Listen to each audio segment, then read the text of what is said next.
Okay, this is about the crime against the person of assault, which of course includes a lot of different things. The the assault, certainly in English law, is the aggressive approach. The battery is the actual inflicting of the violence. In Scotland, most of the criminal charges are actually descriptions of the wrong that you did. The classic severe assault to your severe injury and permanent disfigurement is obviously a very serious offence. Very petty assaults might not involve any touching at all. So assault is a term about an offence against the person, but it's a very broad term that can include almost anything. So it's any attack. Injury isn't necessary. As I say, touching isn't necessary, but usually you would be charged with a breach of the peace if there was no touching involved, although you could be charged with an assault. And certainly, as I say, in England, they draw the distinction between assault and the battery. Occasionally, you get a battery charge without an assault charge, because muggings took place in England for a while with kids running up and drop kicking somebody in the middle of the back and flattening them. And my friend, who was a police officer, would sometimes take a statement where the person would say that they had no understanding whatsoever about what was going to happen until after it happened, and that would be a battery without being an assault, because there was no fear and no threat before the actual event. Now, the act is rare. What do you have to do? It can't be words alone. This is Scots criminal law I'm now talking about. It can't be words alone, but it has to be something else that produces alarm, such as posturing, throwing your arms to the side like a penguin, sticking your chest out, screaming and swearing, pointing your finger, anything else. Now, of course, often the words themselves will be delivered in a way that actually constitutes the assault. So it is possible, but if somebody delivered a particular form of words in a very neutral form, it probably wouldn't constitute an assault, even if it did constitute a breach of the peace. So when you produce the alarm, that's the thing that you did that constituted the assault. As I said here, it's a very fine line. The line between a breach of the peace and an assault is quite fine. And of course, from the point of view of the person that ends up with a conviction, it makes a big deal of difference, because an assault is a violence conviction, and if you've already got a violence conviction, then you might be going to jail with a second violence conviction, even if it was two fairly minor things. So it does make a difference. It also makes a difference if you're trying to be a teacher or a social worker, because you might be able to get a job and get training and become a social worker with a breach of the peace conviction, but probably not with an assault conviction. So if you tap somebody, that could be an assault. If you spat at them, that would definitely be an assault. So the line is indistinct, but nevertheless, most of us instinctively and intuitively know the kind of distinction we're talking about. It could be indirect. So there's good case law that if you slap a horse and cause the horse to bolt and the rider suffers fear or is thrown, that would be an assault, despite the fact that you didn't touch the person. You caused a chain of events. Setting a dog on somebody is certainly an assault. There's an old movie with Inspector Clouseau, Peter Sellers, with the monkey and the organ grinder, and the stupid police officer Sellers says that it wasn't clear whether it was the monkey or the organ grinder, the musician, who was actually guilty of the offence. Animals don't have the kind of intentionality that allows them to be guilty. You can't try a monkey. There's a famous English town where the locals are called monkey hangers, because supposedly they tried and hung a monkey after a Napoleonic battle. In point of fact, probably it was a small child that they convicted and hung, so that makes the story slightly less amusing. But anyway, so setting a dog on somebody is definitely an assault. Now, what's the guilty mind? The intention, the guilty mind, is to cause harm or fear. Now, there's a big misunderstanding about a guilty mind. A guilty mind doesn't mean that they have to prove that you had the intention. They only have to demonstrate that your actions were such that any reasonable person would conclude that you had the intention. In order for you to argue you don't have the intention, you can't say, I didn't mean it. What would have to be the case was your lawyer would have to say you were so robbed of reason that your actions didn't constitute the intention. So people very much misunderstand what the doctrine of a mens rea, a guilty mind, amounts to. It doesn't mean what people think it means. It just means that the sequence of events. So, for example, if you took money, the guilty mind intended to keep the money and the theft being completed would be inferred from the sequence of events, from your actions. They wouldn't have to prove that you actually intended to be a thief and to take the money. They would only have to prove that you took the money in a deliberate act, such as to cause any reasonable person to think that you intended to take it for your own purposes and keep it. So a guilty mind doesn't involve a psychological examination of what the state of mind actually was. It just involves inferring from the sequence of events that you did what any competent, compos mentis, sane person would have done in order to bring about the result. There's not a psychological exploration of your actual state of mind. It's just inferred. Anybody would conclude if you hit someone that you intended to cause them harm, and therefore the offence is complete. Now, of course, if in actual fact you accidentally hit somebody behind a curtain because you were trying to kill a wasp and you had no idea the person was behind the curtain, that possibly would be the kind of thing where there was no intentionality, there was no guilty mind, because witnesses might say you genuinely intended to hit the wasp. Now, if you injure somebody in an affray, a so-called square go assault, then that's an assault. We had a student many years ago, who I won't name, who was assaulted and hit the person back. Unfortunately, he hit the person back with a great deal of success.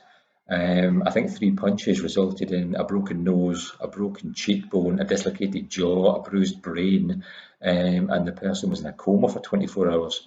He was looking at 18 months in Polmont and pled guilty and got 180 hours of community service. So despite the fact that the two of you joined in a fight, if you injure somebody in that fight, that can be an assault. It might also be a very narrow judgment call, because if you were defending yourself against a furious attack with other person, the courts would probably take that into account. But it is not a defence. If you injure somebody in the kind of combat that the courts accept, like mixed martial arts or boxing, that's a different thing. Although interestingly, the English courts refused to accept that elbow strikes could be used in Muay Thai contests. There was no legal warrant for that as far as they were concerned, and therefore, even if the two of you had agreed to a Muay Thai contest, if somebody was injured with an elbow strike, then that would be considered as GBH or whatever by the prosecutors, even although both were involved in that sporting activity. That changed, and now they can use elbow strikes for competitions where there's a title at stake, and I think they can use them more generally now. But it was a legal issue for a time. If you point a gun at somebody as a joke, your motive, of course, might be to make a joke, to have a laugh. But of course, you did it deliberately, and you did it with the intention of causing alarm. So that's an assault. There's a difference between the motive and the intention. If there was a sign up that said, "Reward for saving swimmers, £100," and you swam out to get the swimmer, then your motive would be to get the £100, but your intention would be to rescue the swimmer. And there's a difference between a motive and an intention. So when you point a gun at somebody in a joke, then you're doing it deliberately, and therefore your intention is to cause alarm, despite the fact that you think the alarm is funny and you hope that they might find it funny as well. Now, if you injure somebody other than the person you intended to injure, that's an assault. So if you throw a brick at somebody and you hit somebody else completely unconnected to them by accident, that's still an assault on that person, because the intentionality is in the throwing to try and cause injury. It's not in the fact that you injured some particular person. So you intended to cause injury, and the fact you injured somebody else isn't relevant. If a glass is thrown in a pub fight, for example, and there's good case law in this, and it hits the wrong person, then you're guilty of an assault, despite the fact that your victim was not the person you intended to victimise. The evil intent, the thing that makes it the offence, is the attack on somebody. That's what completes the assault. It was your intention to assault, not your intention to assault a particular person. What makes an assault aggravated? If you use a weapon, if you very much injure somebody, for example, by breaking a bone or causing a scar that's permanent, particularly in the face, then that's a very much a serious assault to permanent injury and disfigurement. So anything involving weapons, as soon as you use a weapon, it's a much more serious matter. The boot, wearing a boot, could be considered to be a weapon if it's a steel toe cap boot. A shod foot in the United States is always, in some states, a weapon. If you kick somebody with a shod foot, it's always considered a weapon, and that's why it doesn't happen. People fight with their fists. In Texas, interestingly, there's a mutual combat law, which means that if you do agree to a fight, then it's not necessarily an assault unless you do something that's prohibited. So fist fights in Texas don't result in assault convictions if both sides agree and there's no other breach of the peace. You can fail to prove the aggravation and still convict of the basic assault.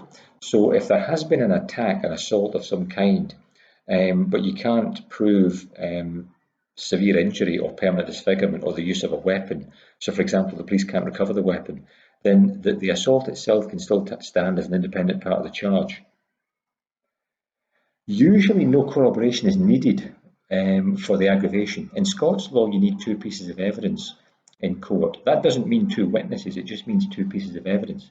If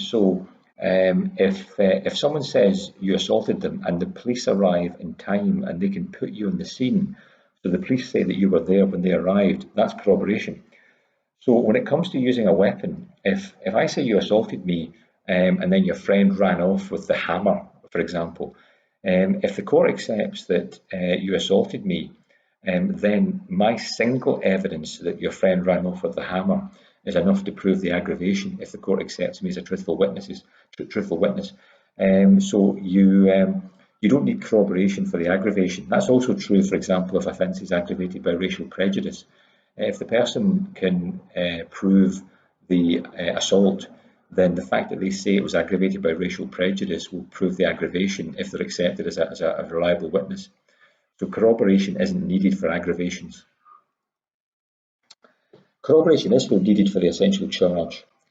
One of the reasons why police officers often refuse to say anything under caution is because they know that the thing they say under caution will put them on the scene. As soon as you give your side of the events, you place yourself on the scene, and therefore that can be corroboration. Corroboration as to locus, in other words, corroboration as to where the thing took place, is good corroboration. So if you place yourself on the scene, then you've corroborated the other person's testimony about the assault if they're believed on the assault matter. When can you use lawful violence? Well, cops and prison officers and people like mental health nurses can obviously grab a hold of you in order to detain you. They can put their hands on you in order to get you into a van, to put handcuffs on you, in the case of mental health nurses, to control you if you're a danger to yourself or somebody else. This is not an assault, this is a lawful use of force. Now, what makes it lawful is they're acting because they are a police officer or a prison officer, and they're only using the force necessary to do their job, to do the thing they're entitled to do. So that's what makes it a lawful use of force rather than an assault. If they use more force than that, then it becomes an assault. When can a citizen use force? Well, they have to have near certain knowledge of the offence. If I see you committing the offence, and it can't be a breach of the peace, it has to be in Scotland a more serious offence like an assault or a theft. So you see the person committing the offence, or you receive a report of such immediacy it amounts to the same thing. Someone tells you they've just been assaulted. Or you walk into your house and a person is walking out of it, and then you find the television is missing and they had no lawful right to be there. That's knowledge that's good enough for you to use force to arrest somebody. So you have to have near certain knowledge of the crime, and you can only use reasonable force again. Once they assault you, you can use reasonable violence to defend yourself. You can use reasonable force to detain them by taking a hold of their arm, by taking a hold of their collar, and so on. You can't drive a supposed witness around town. There was a case involving, I think, a criminal damage or an assault on some travellers in a fairground, and I think they drove around to try and find the person that had done it. That is insufficiently immediate, and that doesn't constitute the kind of knowledge that a citizen needs to go and make an arrest. A good justification, as I said earlier, is that something's been stolen and the intruder passes you, or they run when challenged. I arrested a thief at the college some years ago because I'd seen them behaving suspiciously before, and I found him in a cupboard with a music mixer up their jukes, up their jumper. So I made an arrest because I had grounds. So something's been pinched and the person is the presumed thief. You can arrest them. What is reasonable chastisement? Well, in Scotland there is no reasonable chastisement now on small children. You can't put your hands on them, I think I'm right in saying. I think the legislation was passed. It was once the case that parents could hit their kids, and there was a guilty mind issue. In other words, were they chastising the kid because they were trying to correct the kid and stop them hurting themselves and other people, or was it an assault? Now, legislation was passed in 2003, which said it can't be a blow to the head, there can't be any shaking, you can't use weapons. But I think I'm right in saying that the reasonable chastisement defence is no longer applicable in Scotland. I think the Scottish Parliament has outlawed it. Last time I checked, it was being in process. So I don't think reasonable chastisement is possible any longer in Scotland. Self-defence, consent, provocation. If you're assaulted, you can use reasonable force to defend yourself. My friend, the Procurator Fiscal, Dave Clancy, told me, he says the courts like restraint holds, they like trips, they like pushes, they like blows to the legs and the arms. They don't like punches to the jaw. They don't like kicks when somebody's on the ground. So that the courts have very distinct preferences when it comes to self-defence. The reason why police officers hit people in the upper arm and in the thigh with a baton, when they could easily, lawfully justify kneeing them in the body or slapping them around the face, both of which could be reasonable force, is because it sounds so much better to hit somebody on the leg with a baton. You know, it automatically sounds like the kind of thing you would do in self-defence. So the police tend not to favour open hand techniques because it doesn't sound good. A double-handed push away, putting your hands on someone and pushing them hard in the chest, is allowed. It's a Home Office approved technique. The trouble is that people can fall backwards and end up hitting their head. So the cops tend to use things like rigid handcuffs and batons to the leg, precisely because it very much fits into the paradigm, the way of thinking about reasonable force. Defence of property is very problematic. Stopping somebody damaging your car or your house using force is very problematic, and it definitely has to be reasonable force. It can't be a kicking and punching attack. You really need to restrain them and stop them touching your property. Defending your person is much easier to justify lawfully than it is defending your car or your motorcycle. John Locke said this in the 17th century. He said that the thief who robs you and escapes could be shot by you if they're in the act of robbery. But once they've escaped, then it's a matter for the magistrates. You'd have to try and restrain them. In the act of robbery, you don't know whether they mean to take your purse or your life, so you could kill them. But once they have the money and they're escaping, then you don't have the same rights. In Scotland, if somebody shot at a military camp and then was fleeing with their back turned to the soldiers, they couldn't shoot them. But if they did the same thing in England, you could shoot them. So you used to get a different yellow card, rules of engagement. Soldiers guarding military facilities would have a different yellow card north and south of the border because reasonable violence and self-defence was different in the two jurisdictions. In a square go, consent is not enough, as I said earlier. So the fact that somebody agreed to a fight doesn't actually mean that you avoid an assault charge.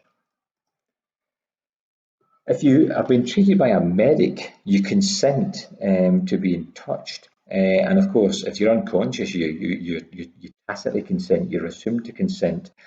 But if the medic does something else, like for example, touching you on your private parts or your breast if you're a woman, when in actual fact it's got nothing to do with the matter at hand, then you get convicted of assault. Huge numbers of doctors have been convicted of serious assault, including I think rape, because any kind of penetration is rape if it's not part of a medical examination. So you don't consent to being touched in any way by a medic. You only consent to being touched in certain ways, and anything else constitutes assault. In sport, you can't break the rules, and you can't even do things that might be covered by the rules if your intention is to cause injury or it's so reckless that injury would result.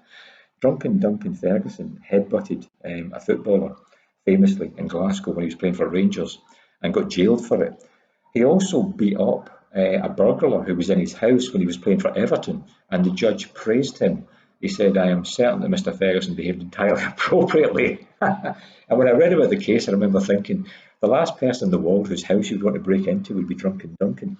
So you can't break the rules. So a boxer who kicks somebody or knees them or hits them on the ground commits an assault. You can't hit somebody with a hockey stick deliberately, even if they're playing hockey, and sometimes people get hit by sticks accidentally. Provocation isn't a defence, but it is a mitigation. So if somebody is effing and blinding and swearing at you, I saw an assault on Twitter. A guy was singing the Billy Boys to two Celtic fans in Edinburgh. A stupid little student, I think. He was very well spoken, looked slightly effete. It was Edinburgh. If I had to guess, he was a student from outside of Edinburgh, given his accent. And he really didn't understand what he was doing. And despite the fact that I don't come from that tradition, I had a certain amount of sympathy for the Celtic fans. And one of them said, if he says it, see if he says that word. If he says that word, I'm going to hit him. See if he says the word, I'm going to hit him. And of course, we're up to our knees, and then of course he said the word, and he got hit. Now that is no defence, but it is a provocation, and it would be mitigation. It would be such extreme mitigation that I've got a suspicion that the average sheriff would probably fine you £25 for hitting him around the head and shoulders after that. So provocation isn't a defence, but it is mitigation.